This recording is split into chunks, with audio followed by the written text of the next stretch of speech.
कई लोग होते हैं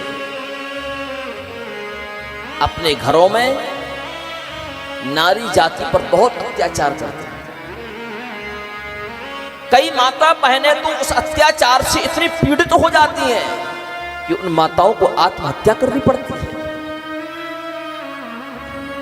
दिन भर माताएं घर में कामकाज करती हैं, शाम को पति पी के आता है और पिटाई करता है।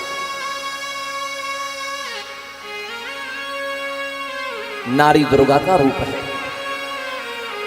नारी लक्ष्मी का रूप है, नारी गाय का रूप है, नारी सर्वत्र पूजनीय, नारी पूजनीय है। उसे कभी ताड़ना नहीं देनी चाहिए,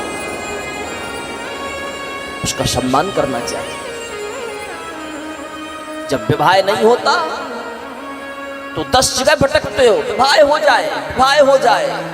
जब विवाह हो गया तो आप उनको ताड़ना दे रहे हो, उनके ऊपर पेट्रोल डालकर उनमें आग लगा रहे हो, गले में फांसी का फंदा लगाकर के उनको फांसी पर लटका रहे हो। ऐसे लोगों को नरक जाने से कोई बचा नहीं सकता। जिस घर में, जिस परिवार में पीड़ित होकर के माताओं के आंखों से आंसू निकलते हैं, उस परिवार के एक एक सदस्य को नरक में जाना पड़ता है। इसलिए मेरे प्यारे भाई बहन, कभी भी अपने घर की माता बहनों पर अत्याचार न करें। पत्नी केवल पत्नी नहीं होती। आज के समय में लोगों ने अपनी पत्नी को केवल एक वासना का केंद्र बना कर रखा है। पत्नी केवल एक वासना का केंद्र नहीं है। पत्नी में 5 रूप होते हैं। जब वो अपने हाथों से भोजन बना करके आपको खिलाती है ना, उस वक्त वो आपकी पत्नी नहीं होती, उस समय आपकी वो मां होती है। जिस समय पूरा परिवार सोता रहता है, जब आपकी पत्नी झाड़ू उठा करके घर में झाड़ू लगा करके घर की साफ सफाई करती है, उस वक्त वो आपकी पत्नी नहीं होती, वो आपकी दासी होती है। दूसरा रूप है। जब आप यदि किसी गलत रास्ते पर जा रहे हो और यदि आपकी पत्नी आपको सुंदर रास्ते पर चलने की शिक्षा देती है, उस वक्त वो आपकी पत्नी नहीं है, उस वक्त वो आपकी गुरु है। जिस समय आप बहुत टेंशन में हो और आपका मनोरंजन करने के लिए आपके साथ वो हास्य उपहास करने लग जाए, आपके साथ मजाक करने लग जाए, उस समय वो आपकी पत्नी नहीं है, उस समय वो आपकी मित्र है।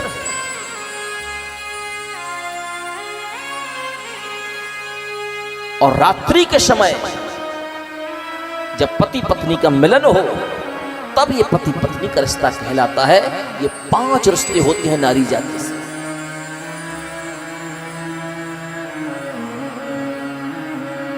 आज के समय में लोगों ने सोचा कि विवाह हो गया, सब कुछ हो गया। उस विवाह के महत्व को समझिए।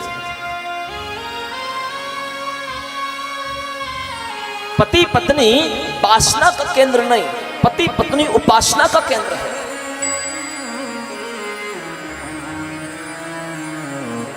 अकेले तो हम भगवान का भजन कर नहीं सकते, क्योंकि बिना शक्ति के शिव अधूरा है, बिना शिव की शक्ति अधूरी है। जब शिव और शक्ति, जब दोनों का मिलन होता है, तब वो पूर्ण ब्रह्म होता है। उसी प्रकार पुरुष अकेला अनाथ है, स्त्री भी अकेली अनाथ है। लेकिन जब स्त्री और पुरुष का जोड़ा बन जाता है, तो ये दोनों सनाथ हो जाते हैं। इसलिए कभी नारी जाति का अपमान मत करिए। बड़े सौभाग्य के साथ आपका विवाह हुआ है, इसलिए उस विवाह के जीवन को मुस्कुराहट के रूप में जीवन जिए, या अपने जीवन की अवधारणा बनाए। हर व्यक्ति के जीवन में विवाह नसीब नहीं होता, किस्मत वालों का विवाह होता है। और जब किस्मत वालों का विवाह हुआ है, उस विवाह के जीवन को आपको जीना पड़ेगा, मुस्कुराहट में जीना पड़ेगा। आनंदित रूप में जीना पड़ेगा, ताड़न न देकर। अपने पति पत्नी के जीवन को इस तरीके से जीना, इस तरीके से जीना कि जब आपकी पत्नी भगवान के मंदिर में जाए, भगवान से यही प्रार्थना करें कि मुझे हर जन्म में ऐसा ही पति मिले।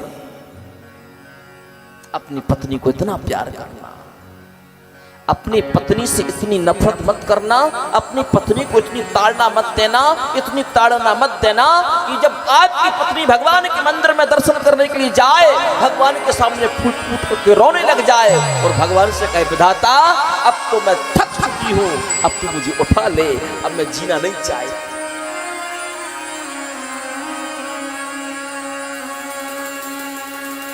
सोचिए, नारी जाति पर अत्याचार करने वाले व्यक्ति को नरक में जाना।